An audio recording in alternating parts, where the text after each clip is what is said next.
Банките са собственици на имоти за близо 1 милиард и 800 милиона лева. Само през миналата година финансовите институции са увеличили материалните си активи с 300 милиона, което е ръст от 26,5% в сравнение с предходната година, показват данни на Института за икономически изследвания към БАН. Образувани са общо над 215 хиляди изпълнителни дела към длъжници, а към колекторски компании са прехвърлени дългове на фирми и граждани за общо 15 милиарда лева. Последните 5 години цените на имотите намаляха с около 50%, а лошите кредити са около 22 на 100 от всички отпуснати. Така един от 5 собственици на имоти с ипотека от преди кризата се оказва в ситуация, при която нито успява да погасява заема си, нито може да продаде жилището на цената, за която е получил заем.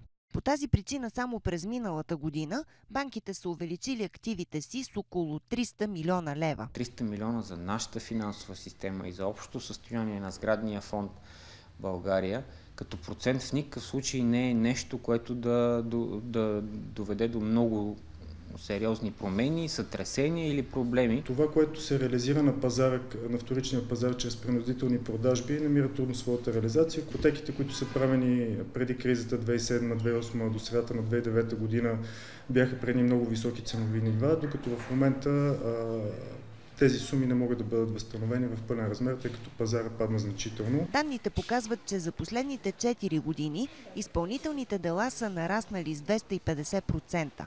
Ако през 2009 година са били обявени около 7000 търга на обща стойност 1 милиард и 300 милиона лева, то през миналата година е имало 36 000 обявления за имоти на стойност 4 милиарда и 600 милиона лева.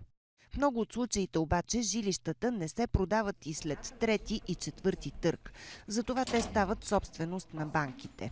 В момента наистина има такъв процес. Банките придобиват имоти от лоши длъжници и тези имоти излизат на пазара. Като цяло обаче за изцяло финансовите и банковите институции да си собственик на имот, освен ако не е собствената ти централа и клоновете, с които занимаваш основната си дейност, всичко това друго тежи и на организацията, и на балансите, и на счетоводните им резултати. Този тип оферти са не повече от 2% от общия брой имоти на пазара и се продават по-трудно.